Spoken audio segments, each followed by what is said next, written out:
قال سبحانه وتعالى في شأن حبيبه المصطفى ورسوله المجتبى صلى الله عليه وسلم إن الله وملائكته يصلون على النبي يا أيها الذين آمنوا صلوا عليه وسلموا تسليما اللهم صل على سيدنا وشفيعنا وحبيبنا ومولانا محمد صاحب التاج والميراث والبراق والعلم جميل الشيم صاحب الجود والكرم وعلى آله وصحبه وعلماء ملته وشهداء محبته إلى يوم الدين رب اشرح لي صدري ويسر لي أمري واحلل عقدة من لساني يفقهوا قولي سبحانك لا علم لنا إلا ما علمتنا إنك أنت العليم الحكيم سبحان ربك رب العزة عما يصفون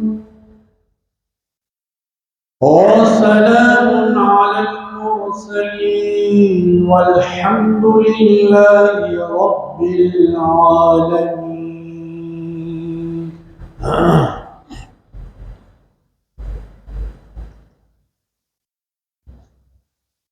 ایک ہوتی ہے بات،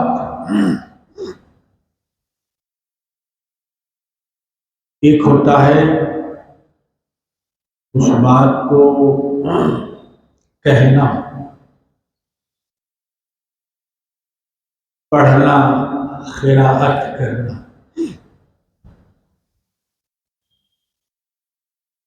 ایک ہوتا ہے اس بات کو سمجھنا۔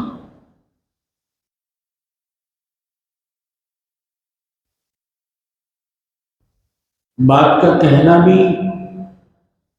ضروری ہے،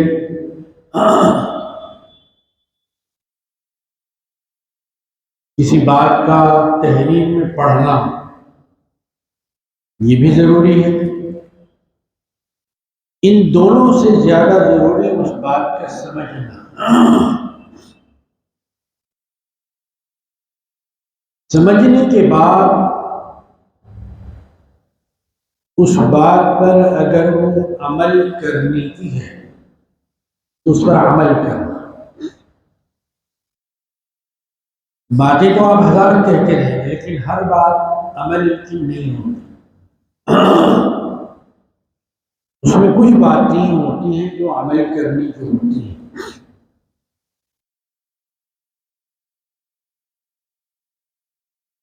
تو بات کہنا کمال ضرور ہے لیکن بات کا سمجھنا اس سے زیادہ کمال رہتا ہے۔ اور کمال کی معراج اس وقت ہوتی ہے، بلندی پہ اس وقت پہنچ جاتی ہے بات جب اس پر انسان عمل پیرا ہوتا ہے۔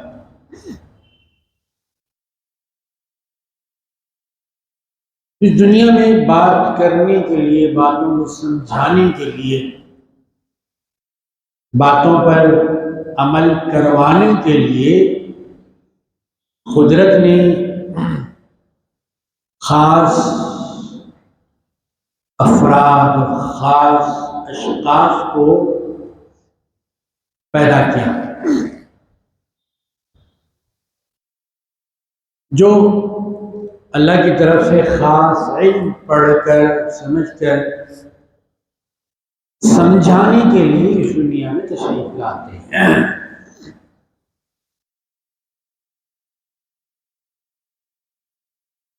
کبھی اپنی زبان سے، اپنے واعظ سے، اپنے خطبے سے، اپنی نصیحت سے، اپنی واعظ سے وہ بات سناتے ہیں، سمجھاتے ہیں۔ کبھی ان کے ساتھ جو کتاب اللہ تعالیٰ دیتا ہے، جو صحیفہ، جو دستور، جو قانون، لکھی ہوئی شکل میں اللہ تعالیٰ دیتا ہے، کبھی اس کو پڑھتے ہیں، اس کو سمجھاتے ہیں۔ کیونکہ ہر بات ہر آدمی سمجھا سکتا ہے اور ہر آدمی اس پر عمل کرنے کی دعوت دے سکتا ہے، کہ ہر آدمی اس پر مکلف ہے، یعنی اس سے ضروری ہے کہ وہ روز کی بات پڑھے۔ تو بتایا گیا کہ ایسا نہیں ہے۔ ہر آدمی اگر کہنے والا رہے گی تو سننے والا کون رہے گا؟ عمل کرنے والا کون رہے گا؟ ہر آدمی اگر ڈاکٹر بن جائے تو پھر مریض کون ہوگا؟ ہر آدمی اگر استاذ بن جائے تو پھر طالب علم کون ہوگا؟ بھی ہر آدمی اگر دینے والا ہوگا تو لینے والا کون ہوگا؟ جب دینے والا ہو تو لینے والا بھی چاہیے۔ تو بتایا کہ یہ بات بتانا ہر آدمی پر فرض نہیں ہے، ہر آدمی کی ذمہ داری نہیں ہے، ہر آدمی اس پر مکلف نہیں ہے، یعنی اس کی ڈیوٹی نہیں ہے۔ پھر کون ہوں گے جو یہ کام انجام دیں گی؟ یہ بھی تو ڈیوٹی ہے، یہ کام بھی تو انجام پانا چاہیے۔ تو اسی بات کی طرف قرآن مجید، کتاب اللہ، حبل اللہ، احکام اللہ، جس کے اندر تمام کے تمام اللہ تبارک و تعالیٰ نے لکھ دیا، بتا دیا ہے۔ ایک کتاب ہوگی اور ایک صاحب کتاب، ایک کتاب ہوگی اور ایک معلم کتاب۔ ظاہر چھوٹی سے چھوٹی کتاب ہو یا بڑی سے بڑی کتاب ہو، کسی بھی زبان کے ہو، کوئی نہ کوئی اس کا استاد ضروری ہے، معلم ضروری ہے۔ معلم کے بغیر کتاب سمجھی نہیں جائے گی، معلم کتاب کا ہونا ضروری ہے۔ پیغمبر پاک صاحب لولا کلمہ خلقت الافلاق صلی اللہ علیہ وسلم کو اللہ تبارک و تعالیٰ نے معلم کتاب بنایا۔ اس کا سمجھنا دوسروں کے لیے بڑا آسان نہیں ہے۔ جو کتاب لے کر آئے وہی تم کو سمجھائیں، وہی تم کو سکھائیں گے، وہی تمہارے ذہن نشین اور دل نشین بھی کروائیں۔ یعلمہ الکتاب والحکمہ، پیغمبر خالی ہاتھ نہیں آ رہے ہیں بلکہ اپنے ساتھ کچھ لے کر آ رہے ہیں۔ کیا لے کر آئے ہیں وہ؟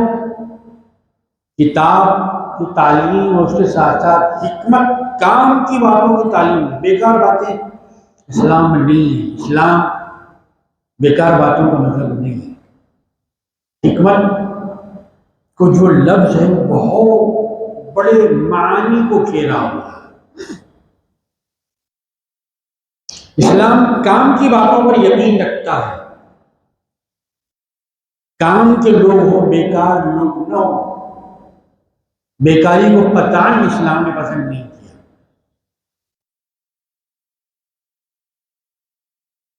امت کے افراد بیکار نہ رہیں، ہنر سیکھیں، فن سیکھیں، علم سیکھیں، ایجوکیشن سے وابستہ رہیں، تعلیم سے ان کا تعلق رہے، جہالت کی گمراہ وادیوں کو بھٹکتے نہ پھریں۔ اسلام اس کو پسند نہیں کرتا۔ تو معلم کتاب و حکمت صلی اللہ علیہ وسلم کا جو عظیم الشان فریضہ قرآن میں نہیں بتا گیا، یعلمہ الکتابہ، اس کا مطلب یہ کہ حضور اکرم صلی اللہ علیہ وسلم سے پہلے ہم کتاب نہیں جانتے تھے۔ آپ کے آنے سے پہلے کتاب سے واقف نہیں تھے۔ اللہ کی مرضی کیا ہے، اللہ تعالیٰ ہم سے کیا چاہتے ہیں، اللہ تعالیٰ ہم سے کیا کروانا چاہتے ہیں، اللہ تعالیٰ کس چیز سے راضی ہوتے ہیں، وہ ہم کو نہیں معلوم تھا۔ یہ اللہ ہی کا بڑا احسان ہے، اس کا شکر عظیم ہے کہ اللہ نے یہ بتا کر بھی ہم پر احسان کیا کہ اللہ کس چیز سے خوش ہوتا ہے۔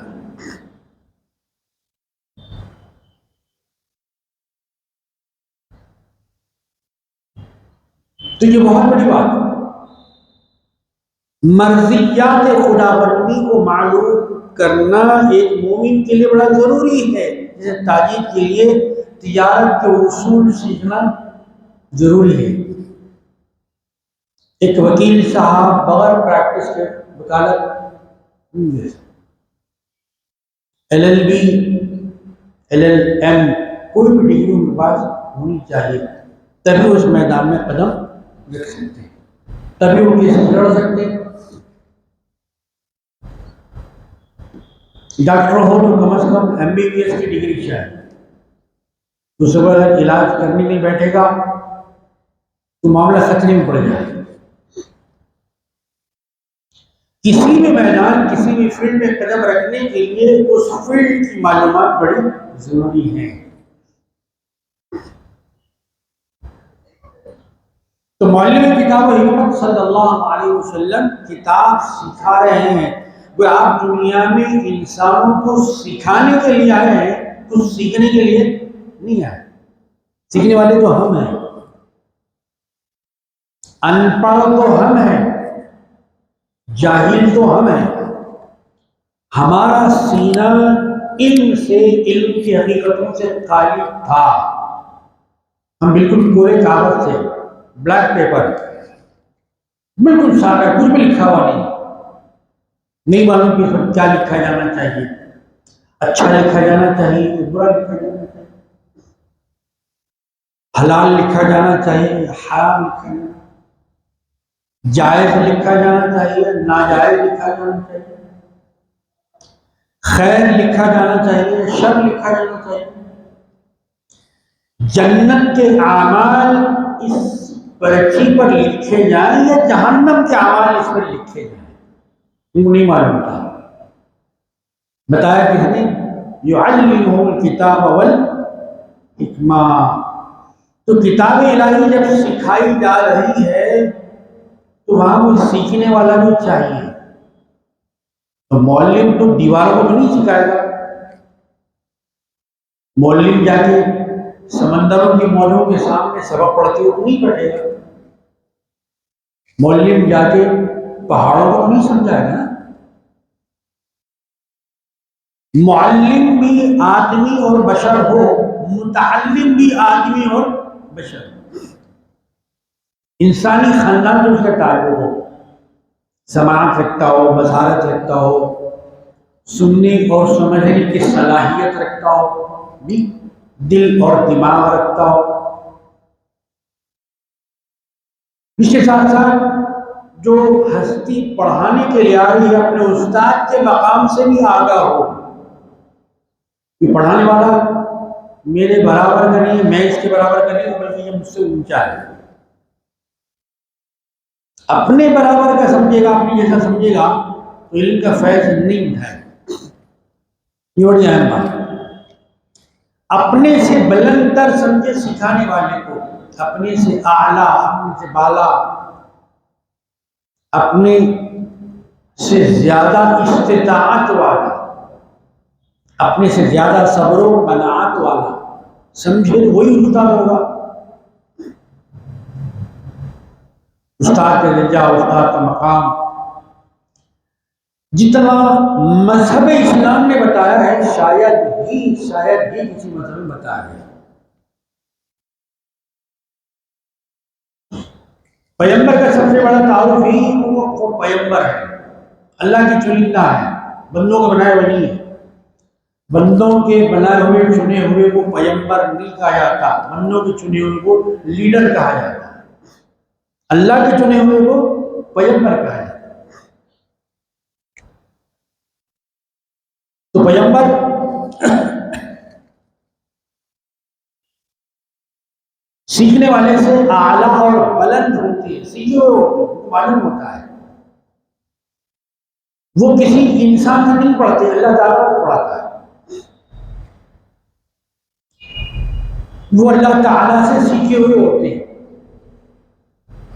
تو جب پیغمبر سیکھے ہوئے ہوتے ہیں تو پیغمبر کا بھی جذبہ ہوتا ہے کہ میری امت بھی سیکھی ہوئی رہے، پڑھی ہوئی رہے، جاہل نہ رہے.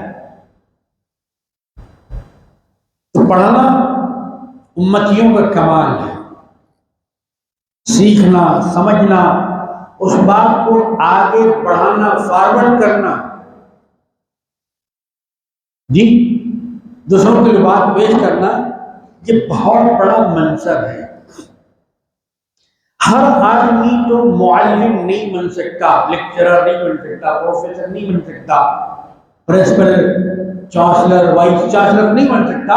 لیکن امت میں ایسے لوگ ہمیشہ ہونے چاہیے جن کا یہ درجہ، یہ مقام، جو سمجھانے والے ہوں، جو سکھانے والے ہوں، جو پڑھانے والے ہوں. حضور اکرم صلی اللہ علیہ وسلم معلم العالمین تھے. آپ کے سامنے جو جماعت تھی، اس سے بہترین جماعت خدا کی قسم دنیا میں نہیں آئی. اس سے بہترین یونیورسٹی دنیا میں قائم نہیں ہوئی. اس سے بہترین نصاب اور کورس اور سلیبس نہیں بنا. اس یونیورسٹی سے اتنے بہترین اسٹوڈنٹ بھی دنیا میں نہیں آئے سب بعد میں آئے، ان کا درجہ بعد میں ہے، لیکن سب سے پہلے نمبر ان کا. جو بیک وقت متعلم بھی تھے، معلم بھی تھے. کا سیکھنا اس کا مطلب یہ نہیں ہے کہ آپ سیکھ کے خاموش بیٹھ جائیں، علم اپنے سینے میں دبا لیں. یہ خیانت ہے، امانت نہیں ہے. آپ تو امانت دار ہیں. جس کی چیز، جس کی امانت اس کے پاس پہنچانا آپ کو فریضہ، آپ کی ڈیوٹی ہے. ارشاد خداوند نے یاد دلایا ہے، تؤدوا الامانات الی اہلھا. جب آپ مومن ہیں، مسلمان ہیں، تو مومن ہونے کی حیثیت سے آپ کی کیا ذمہ داری؟ آپ کا فرض کیا ہے کہ آپ کو جو امانت ہے، علم کی امانت ہے. امانت کا مطلب صرف روپیہ پیسے بھی سمجھتے ہیں. امانت کا مفہوم بہت بڑا، بہت وسیع ہے. اگر کسی نے پیسے رکھوائے تو وہی امانت نہیں ہے، وہ امانت بھی لوٹانا ہے. آپ کے پاس علم ہے تو وہ بھی امانت ہے. آپ کو رکھ کے خاموش علم کو دبا دینا نہیں، بلکہ پہنچانا ہے. اپنی نسلوں تک پہنچانا ہے، محلے والوں تک پہنچانا ہے، خاندان والوں تک پہنچانا ہے، بیٹا بیٹی تک، پوتا پوتی تک، نواسا نواسی تک، اپنے محلے کے اندر، اپنے شہر کے اندر، اپنی بستی کے اندر، اپنے ملک کے اندر، ساری دنیا کے اندر. اصحاب رسول صلی اللہ علیہ وسلم کا یہ اعجاز تھا، ان کا ایک کرشمہ تھا کہ بیک وقت وہ متعلم بھی تھے اور معلم بھی تھے. سرکار دو عالم صلی اللہ علیہ وسلم نے بتایا، میں جو سکھا رہا ہوں، میں جو پڑھا رہا ہوں، میں جو بتا رہا ہوں، مسئلے مسائل کی تعلیم دے رہا ہوں، جو احکامات ربانی بتا رہا ہوں، جو مرضیات خداوندی سے آگاہ کروا رہا ہوں، آپ کا کام یہ ہے کہ لے اور دوسروں تک پہنچائے جو مجلس میں نہیں، کلاس میں نہیں ہے، جو کلاس میں نہیں آ سکے، کسی وجہ سے تجارت میں، دوسری کنٹریز میں، ملک گئے، جہاد میں، بیمار ہے، معذور ہے، مجبور ہے، مریض ہے، ہینڈی کیپ ہے، اگر صحت مند ہے، تندرست ہے، تو اپنے ماں باپ کی خدمت میں لگے ہوئے جی یہ جو لوگ نہیں آ سکے کسی وجہ سے، تو ان تک یہ پیغام پہنچانا تمہاری ذمہ داری ہے۔ یہ اصحاب رسول صلی اللہ علیہ وسلم کا اعجاز تھا، ان کی ایک کرامت تھی، ان کی یہ بزرگی تھی کہ جب تک سرکار دو عالم صلی اللہ علیہ وسلم کی خدمت میں بیٹھے ہوئے ہیں وہ متعلم ہے، اور جب سرکار دو عالم صلی اللہ علیہ وسلم کی جماعت سے، کلاس سے باہر نکل رہے ہیں تو وہ استاد بن جاتے ہیں۔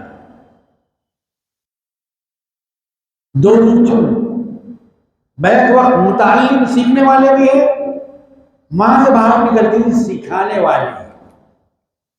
تو مطلب کیا ہوا کہ مومن سیکھتا بھی ہے، سکھاتا بھی ہے، اپنے ساتھ خبر میں دفینہ علم کا لے کر نہیں جاتا، فن کا لے کر نہیں جاتا۔ اللہ نے آپ کو علم دیا، عقل دیا، قوت فیصلہ دیا ہے، سمجھداری کی بات کرتے ہیں آپ کی گفتگو چار لوگ سنتے ہیں، آپ کے اندر ججمنٹ کا ہنر ہے، فیصلہ کرنے کا ہنر ہے، تو یہ ہنر اپنے ساتھ نہ لے جائیں آپ، بلکہ دوسروں کو سینوں میں اتاریں۔ استاد تو اصل وہی ہے نا، فن پر عبور رکھنے والا، سبجیکٹ پر کمانڈ رکھنے والا۔ جی بچوں کو جماعت میں، کلاس میں سبق گھول کے پلا دینے والا بھی استاد ہے، معلم ہے، ٹیچر ہے، لیکن اصل ٹیچر کون ہے؟ جو اپنا رنگ اپنے طالب علموں پر چڑھا دے، اپنے جیسا بنا دے، اپنے جیسا بنا دینا اپنے جو شاگرد ہیں ان لوگوں۔ یہ ہے امانت کی منتقلی۔ تو قرآن شریف کے اندر یہ آ رہا ہے کہ مومنوں، جس تم اور دوسرے کاموں کی وراثت اپنے سینوں سے منتقل کرتے ہو، اپنے اولاد کے لیے بانڈ پیپرز پر فلاں زمین میں نے فلاں بیٹے کو دے دی، بیٹی کو دے دی، داماد کو دے دی، اپنے بھائی کو دے دی، فلاں فلاٹ دیا، فلاں مکان دیا، اتنے گز دیا۔ یہ امانت تو عارضی امانت ہے، اصل امانت کیا ہے؟ اصل امانت علم ہے، اصل امانت قرآن کا علم ہے، اصل امانت دین کا علم ہے، مسئلے مسائل کا علم ہے، اصل امانت تو خدا کی مرضیات کا علم دینا ہے۔ آپ نے کتنی باتیں خدا کے متعلق فرمائے، خدا کے دین کے متعلق فرمائے۔ لِيَتَفَقَّهُوا فِي الدُّنْيَا نہیں آیا قرآن کریم کے، تاکہ تم دنیا کے اندر سمجھداری کی باتیں کر سکو، نہیں، لِيَتَفَقَّهُوا فِي الدِّينِ، دین کے اندر سمجھداری کی بات کرنا ہے۔ دین کی بات تو بہت سے لوگ کرتے ہیں، لیکن قرآن بات کرنے کا سلیقہ سکھا رہا ہے۔ بات ہر بات کو نہیں کہتے، بات مشکل سے بات بنتی ہے۔ اسلام یہ کہتا ہے کہ زبان سے جو الفاظ نکلتے ہیں ہر بات نہیں ہوتی، اس کو بات نہیں کہا جاتا۔ بات تو وہ ہوتی ہے جو دل میں اتر جائے، بات تو وہ ہوتی ہے جو سمجھ میں آ جائے، جس کو عقل تسلیم کرے، دل تسلیم کرے، جس بات سے عمل کا جذبہ دل میں پیدا ہو، وہ بات کہے جانے کے لائق ہے۔ جو بات انسانوں کو جوڑتی ہے وہ بات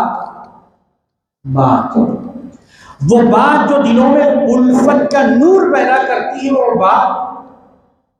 بات ہے، وہ بات جو دو لوگوں کو راضی کر دے، آپس میں وہ دوسرے کی جان اور مال و خون کا محافظ بنا دے، وہ بات ہے۔ آگ لگانے والی بات نہیں ہے، لگائی بجھائی کرنے والی بات نہیں، خاندانوں کو، دوستوں کو، میاں بیوی کو ان کا رشتہ توڑوانے والی بات میں شامل نہیں ہے۔ آگ لگانے والی بات، فتنہ والی بات کو اسلام نے بات نہیں کہا، تو یہ تو فتنہ ہے۔ اسلام فتنوں کو پسند نہیں کرتا، نہ فتنہ جگانے والے کو پسند کرتا ہے، نہ فتنہ لگانے والے کو پسند کرتا ہے۔ لیتفقہوا، صرف پڑھے نہیں، تلاوت نہیں کرے، بلکہ بات کی حقیقت کو سمجھے، گہرائی میں جائے، ڈیپ میں جانا جسے کہتے ہیں، ڈیپ میں جانا، گہرائی میں جائے کہ اس آیت مبارکہ میں اس حکم ربانی میں کیا کہا جا رہا ہے، اس کا کیا مطلب ہے، یہ آیت مبارکہ کیوں اتری، کہاں اتری، مکے میں اتری کہ مدینے میں اتری، رات میں اتری کہ دن میں اتری، اس میں حلال ہے کہ حرام ہے، اس کا پس منظر کیا ہے، اس کا بیک گراؤنڈ کیا ہے، اس سے مسلمانوں کی سوسائٹی پر کیا اثر پڑتا ہے، اس سے ان کے مزاج میں کیا چینج آتا ہے، ان کی فکر و نظر میں کیسی تبدیلی آتی ہے، ان کے صبح و شام کیسے بدلتے ہیں، ان کی سنگتیں، ان کی صحبتیں، ان کی بیٹھکیں یہ بدلتی ہے یا نہیں بدلتی، اس کو بتانے کے لیے آیا قرآن میں، لیتفقہوا فی الدین، دین کے اندر سمجھ اور تفقہ پیدا کر۔ ایسے لوگ ہونے چاہیے، ایسی جماعت ہونی چاہیے، ایسا گروہ امت میں ہونا چاہیے۔ سب کاروبار میں لگ جائیں تو پھر ممبروں کا کون رکھوالا ہو، سب بیمارداری میں لگ جائیں تو یہ مصلح کون سنبھالے، سب بجنس میں لگ جائیں اللہ اکبر کہہ کے کون اللہ کے دربار کو لانے والا ہوگا، سب مقدمے لڑنے لگ جائیں تو پھر اللہ کے سامنے کھڑا کر کے رونے والا، گڑگڑانے والا، ربنا آتنا فی الدنیا حسنہ وفی الآخرۃ حسنہ کہنے والا کون ہوگا؟ بات کیا آشکارا ہو رہی ہے کہ جیسے مقدمات لڑنے کے لیے وکیل ضروری ہے، جیسے پیشنٹس کا علاج کرنے کے لیے ڈاکٹر ضروری ہے، جیسے ان پڑھوں کو پڑھانے کے لیے معلم اور استاد ضروری ہے، ویسے دین کی سمجھ حاصل کرنے کے لیے عالموں کی بھی ضرورت ہے، مفتیوں کی ضرورت ہے، بات سمجھانے کے لیے بامعنی خطیبوں کی ضرورت ہے، اللہ کے دربار میں پہنچانے کے لیے ائمہ کرام کی ضرورت ہے، اس سے انکار نہیں کیا جا سکتا، یہ قرآن شریف کے اندر ہے۔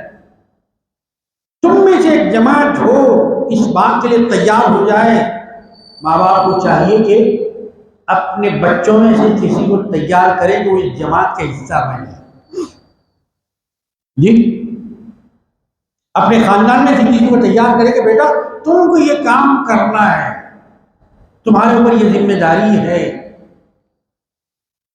جی تم کو ماہر بننا ہے، تم کو سمجھنا بھی ہے، تم کو سمجھانا بھی ہے، تم کو لکھنا بھی ہے، تم کو لکھانا بھی ہے، اور یہ ذمہ داری انسانی سماج کے اس گروہ، اس طبقے پر زیادہ آتی ہے جو اپنی عمر کے درمیانی حصے میں ہوتا ہے، جس کا نام ہے نوجوانی۔ مسلمانوں کے نوجوانوں کو سکھایا جا رہا ہے کہ نوجوانی عیش اور عشرت کا نام نہیں ہے، کلبوں میں ناچنے کا نام جوانی نہیں ہے، فلمیں دیکھنے کا نام نوجوانی نہیں ہے، کسی کے ناکام عاشقی لڑانے کا نام نوجوانی نہیں ہے، فلمی ستاروں پر جان نچھاور کرنے والا امت مسلمہ کا نام نوجوان نہیں ہوتا، وہ تو محمد رسول اللہ صلی اللہ علیہ وسلم کا غلام ہوتا ہے، فیشن کا غلام نہیں ہوتا۔ میرے عزیزوں اور دوستوں، یہ بات آج امت کے نوجوانوں کو سمجھانا ہے کہ تمہارا وجود سڑکوں پر ناچنے کے لیے نہیں ہے، تمہارا وجود تو ملت اسلامیہ کے لیے وقف ہونا چاہیے، ملت اسلامیہ کے سدھار کے لیے، ان کی بھلائی کے لیے، ان کی تعلیم کے لیے، ان کو آگاہ کرنے کے لیے کہ جنت کیا ہے، دوزخ کیا ہے، اچھا کیا ہے، برا کیا ہے، معلوم کرنے کے لیے ان کے اوقات صرف ہونے چاہیے۔ Happy birthday to you, happy new year کی شمیں جو جلی ہوئی اس کو بجھانے کے لیے ہم پیدا نہیں ہوئے، ہم تو بجھی ہوئی شموں کو روشن کرنے کے لیے پیدا ہوئے، لیکن ہم شمیں بجھا کے سمجھ رہے ہیں کہ ہم اپنی نوجوانی کا کام کر رہے ہیں۔ مسلمان شمع ایمانی کو بجھانے والا نہیں ہوتا، شمع ایمانی کو روشن کرنے والا ہوتا ہے، دل اور دماغ میں قرآن کا چراغ روشن کرنے والا ہوتا ہے، عمل کی شمع روشن کرنے والا ہوتا ہے، وہ اپنے اللہ کو راضی کرنے والا ہوتا ہے، سر کو اکڑا کے چلنے والا نہیں، سر کو جھکا کے چلنے والا ہوتا ہے۔ نوجوان کون ہوتا ہے؟ جس کے سینے میں قرآن ہوتا ہے۔ نوجوان کون ہوتا ہے؟ جس کی زبان پر احادیث رسول اللہ صلی اللہ علیہ وسلم ہوتی ہے۔ نوجوان ہوتا ہے جس کی مانگ بھی بالوں کی سنت کے مطابق ہوتی ہے۔ مسلمان نوجوان کون ہوتا ہے؟ جو رسول اللہ صلی اللہ علیہ وسلم پر اپنی جان فدا کرنے والا ہوتا ہے۔ مسلمان وہ ہوتا ہے جو سنتوں کو زندہ کرنے والا ہوتا ہے، سنت کو باندھ کر روڈ پر ناچنے والا نہیں ہوتا۔ کہاں وہ شملے جو شادیوں میں گھنٹے 2 گھنٹے کے لیے پہلے جاتے سنت سمجھ کے؟ کیا سنت صرف بازار میں ہی ہے؟ سنت صرف شادی خانے میں ہی ہے؟ کیا سنت صرف نوشہ کے لیے؟ سنت تو رسول اللہ صلی اللہ علیہ وسلم کے لیے میرے بھائی، سنت تو مسجدوں کے لیے۔ مسجد میں کبھی اب شملہ باندھتے ہی نہیں ہے، روڈ پہ شملہ باندھتے ہی نہیں ہے، بلکہ ناچتے بھی ہیں۔ اب یہ سنت کی عزت ہے یا سنت کی بے عزتی ہے، یہ سمجھنا ہے آپ کو۔ جو گہرائی میں ہم جانے کی کوشش ہی نہیں کی، جیسا دیکھ رہے ہیں دوسری قوموں ویسے ہی کرتے جا رہے ہیں۔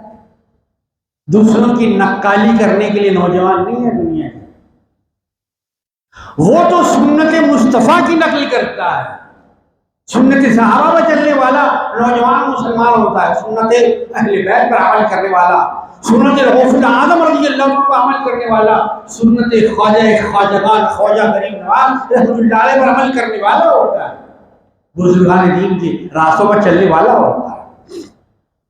دین وہ تو اللہ اور رسول سے عشق کرنے والا، محبت کرنے والا ہوتا ہے، اور جو محبت پکا ہو جاتا ہے دین تو پھر اللہ کے پاس محبوب ہو جاتا ہے، اور اللہ کے پاس جب محبوب ہوتا ہے تو اللہ تبارک و تعالیٰ فرشتوں سے فرماتے، فرشتوں زمین کا فلاں بندہ مجھ سے محبت کرتا ہے، میں بھی اس سے محبت کرتا ہوں، لہذا تم بھی اس سے محبت کرو کہ میں اس سے محبت کرتا ہوں۔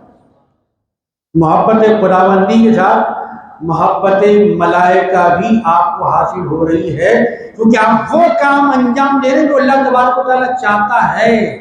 یہ کام ہم کرنا ہے بھائی، دوسروں کی نقالی نہیں کرنا ہے۔ دوسروں کی نقالی کر کے تو تباہ ہو گیا، دوسروں کی نقالی کر کے بالوں کے سر کا عالم کیا ہو گیا، دیکھنے سے سامنے والے کو وحشت ہو رہی، اچھے خاصے بال، قدرت کی نعمت بال، قدرت کا عطیہ بال، قدرت کی زینت بال، لیکن وہ قدرت کی زینت کو ہم نے کیسے بگاڑ دیا؟ پیسے دے دے کے بگاڑ، 500 روپے دے کے بگاڑ، 1000 روپے دے کے بگاڑ رہے ہیں، آگ لگا کے سر میں ہم قدرت کی نعمت کو بگاڑ رہے ہیں۔ کیا اس کا جواب نہیں دینا ہے؟ یہی تو ہے گہرائی فکر، یہی تو سمجھنا ہے کہ ہم دنیا کے اندر اپنے آگوں کو، خدا کی نعمت کو جلانے کے لیے، آگ لگانے کے لیے نہیں آئے، آگ بجھانے کے لیے آئے۔ آگ بجھانا یہ ہماری ذمہ داری ہے، آگ لگانا یہ ہمارا ٹائٹل نہیں۔ لِيَتَفَقَّهُوا فِي الدِّينِ، تاکہ اللہ کے دین میں تفقہ اور سمجھداری حاصل کرے کہ سمجھداری کی بات کیا ہے۔ نادانی کا اسلام میں کوئی مقام نہیں ہے، نادانی کا دنیا میں کوئی مقام نہیں ہے۔ اسلام میں جو مقام ہے دانستن جاننا، پھر اس پر عمل کرنا، پھر اس میں گہرائی اور عبور حاصل کرنا ہے، ماسٹر بننا ہے۔ اسلام آپ کو ماسٹر دینا چاہتا ہے، ماسٹر، آپ ماہر رہیں، اپنے فن پر عبور رکھیں، دنیا کہے وہ کیا استاد ہے، کیا پڑھانے والا ہے، کیا خدا سے تقویٰ کرنے والا ہے، کیا ڈرنے والا ہے، کیا دین پر عمل کرنے والا ہے۔ اور رہتا تو دنیا کے اندر ہے لیکن زندگی پوری دین کی گزارتا ہے۔ ایسے نمونے اسی دنیا کے، جس دنیا کے اندر ہم رہتے ہیں بستے ہیں، آنکھ کھولتے ہیں، صبح ہوتی ہے، شام ہوتی ہے، سورج نکلتا ہے، ڈوبتا ہے، غروب ہو جاتا ہے، یہ ہمارے لیے ساری مثالیں اللہ تبارک و تعالیٰ دے رہا ہے۔ کیا تم غور نہیں کرتے، فکر نہیں کرتے؟ کیا حجت اللہ البالغہ کو تم نہیں پڑھتے کہ اللہ تعالیٰ کی کتنی حجتیں تمہارے سامنے آ رہی ہیں، کتنی دلیلیں اللہ تبارک و تعالیٰ کی تمہارے سامنے آ رہی ہیں؟ بزرگان جن کا نام کیوں لیا جاتا ہے؟ بلکہ درختان صاحب در نظر ہوشیار، ہر ورق دفتر معرفت کردگار، قرآن تو بڑی کتاب ہے، زبور تو بڑی دلیل ہے، صحیفہ موسیٰ کا جواب نہیں ہے، صحیفہ ابراہیم کی مثال نہیں ہے۔ اگر انسان ایک گہری نظر درخت کے ہرے پتے پر ڈال لے تو ہر پتے کے اندر خدا کی توحید کا جلوہ نظر ہے، خدا کی معرفت کا جلوہ نظر ہے۔ درخت کا ہر پتا آپ کے لیے آیت الہی بن جائے گا، مگر دیکھنے والی نظر ہو، پڑھنے والی آنکھ ہو۔ کبھی اس کتاب کو پڑھنے کے لیے وقت نکالیں، چھپی ہوئی کتاب، پرنٹڈ کتاب، پبلش کی ہوئی کتاب سب پڑھتے ہیں، لیکن کیا کبھی آپ نے آسمان کو پڑھنے کی کوشش کی ہے کہ آخر یہ آسمان کیسے بلا ستون اور پلر کے ٹھہر گیا؟ میں نے گھر بنایا تو 4 ستون کے بغیر میرا چھوٹا سا گھر نہیں ٹھہرا۔ کیا آپ نے پہاڑوں کو پڑھنے کی کبھی کوشش کی ہے کہ پروردگارا آخر یہ اتنے سخت کیسے ہیں، اس میں چٹانیں کیسی ہیں، اس میں سختی کیسی ہے، اس میں درے کیسے ہیں، اس میں غار کیسے ہیں، اس میں سوراخ کیسے ہیں، اور اس سخت پتھر کی چٹان سے نکلنے والے درخت کیسے ہیں، اور ان باس پتھروں سے نکلنے والا پانی کیسا ہے؟ ان سخت پتھروں کے اندر یہ پانی کس نے پیدا کیا؟ آخر یہ کہاں سے نکل رہا ہے؟ اس کا سر چشمہ کیا ہے؟ اس کی اصلیت کیا ہے؟ اس کا منبع کیا ہے؟ اس کا مقصد کیا ہے؟ اس کا مصدر کیا ہے؟ کیا کبھی ہم نے ایسا پہاڑ کی اسٹڈی کی؟ کیا جس سرزمین پر ہم چلتے ہیں، رہتے ہیں، پھرتے ہیں، گھر بناتے ہیں، پیر پٹکتے ہیں، کھودتے ہیں، کبھی ہم نے زمین کو پڑھنے کی کوشش کی کہ آخر یہ زمین کیسی بنائی گئی ہے؟ آخر اس کے 14 طبق کیسے ہیں؟ آخر یہ تہ میں پانی کہاں سے آ گیا؟ آخر یہ زمین کے اندر چٹانیں کہاں سے آ گئی؟ اگر یہ بہت نرم ہوتی تو کیا ہم زمین پر ٹھہر سکتے، ہمارا بیلنس قائم رہتا، ہمارا توازن قائم رہتا؟ اگر یہ نرم ہو جاتی تو پھر ہم مکان کیسے بناتے، ہمارا چلنا کیسا ہوتا، ہمارا پھرنا کیسا ہوتا؟ کیا زمین کی کتاب کا کبھی یہ ورق ہمارے دل میں کھلا، ہمارے آنکھوں کے سامنے کھلا؟ نہیں کھلا۔ کیا کبھی چمنستان کے پھولوں کو ہم نے دیکھا اور اس پھول کی کتاب کو پڑھنے کی کوشش ہم نے کی کہ ہم کتاب میں کاغذ کے ورق دیکھتے ہیں کہ پھول میں خوشبو کے ورق پیدا کرنے والا کون ہے، ان میں مہک دینے والا کون ہے؟ آخر ان میں یہ گلابی رنگ کیسے آ گیا؟ آخر یہ پیلے پھول کیسے ہو گئے؟ آخر ان میں ہری ہری یہ ڈالی کیسے آ گئی؟ ان میں رنگ کس نے بھرا، کس نے انجیکشن دیا، کس نے کھاد دی، اور کس نے اس کے اندر یوریا ڈالا؟ کس نے اس کی ٹہنی کو مضبوط کیا اور کس نے اتنی اونچائی اور بلندی تک اس کو پہنچا دیا؟ کون ہے جو ان پھولوں کو رزق دے رہا ہے؟ کون ہے جو ان پھولوں میں رنگ بھر رہا ہے؟ کون ہے ان پھولیوں کے بعد تتلیوں کو لا رہا ہے اور ان سے وہ اٹھیلیاں کر رہی ہیں؟ عزیزان محترم، یہ کتاب بھی پڑھنے کے لائق ہے۔ ویسے ہر انسان کا وجود ایک کتاب ہے، باب العلم، باب العرفان، باب آیات اللہ، باب علم رسول اللہ، اسد اللہ، شیر خدا، شاہ مردان، شیر یزداں، قوت پروردگار، سیدنا علی مرتضی رضی اللہ تعالیٰ عنہ مقام سے آپ اچھی طرح بات ہے، آپ کو بتانے کی ضرورت نہیں، لیکن آپ نے جو بات بتائی وہ بڑی قابل غور ہے۔ انسان کی ہستی کیا ہے، انسان کا پیکر کیا ہے، انسان کا وجود کیا ہے، انسان کا مجسمہ کتنا عظیم اور کتنا قیمتی ہے۔ ارشاد فرماتے ہیں آپ زبان ولایت سے، اے انسان اتحسب انک جرم صغیر، اے انسان کیا تو یہ سمجھتا ہے چھوٹا سا جسم ہے، چلتا ہے، پھرتا ہے، اٹھتا ہے، بیٹھتا ہے، سوتا ہے، جاگتا ہے، کبھی روتا ہے، کبھی ہنستا ہے، کیا تو نے اپنے آپ کو صرف چھوٹا وجود سمجھا ہے؟ نہیں نہیں، تیرا وجود چھوٹا نہیں ہے بھائی، تیرا وجود تو اتنا بڑا ہے کہ تجھ میں ایک دنیا سمائی ہوئی ہے، تیرے اندر ایک عالم ہے۔ اسی لیے اسلام میں کہا گیا اگر ایک عالم، لام کے زیر سے عالم گزر جاتا ہے، الوداع کہتا ہے، رفیق اعلیٰ سے اس کی ملاقات ہوتی ہے، تو بتایا گیا کہ دنیا سے عالم نہیں گیا بلکہ ایک عالم چلا گیا۔ عالم کا جانا، عالم کا جانا، خود سمجھا بھی تھا، دوسروں کو سمجھایا بھی تھا، خود پڑھا بھی تھا، دوسروں کو پڑھایا بھی تھا۔ اللہ تبارک و تعالیٰ پڑھنے کے ساتھ سمجھنے کے ساتھ اس پر عمل کرنے کا جذبہ ہمارے من میں، ہمارے دل میں بطور خاص ہمارے نوجوانوں میں جاری و ساری فرما دے۔ وآخر دعوانا الحمدللہ رب العالمین۔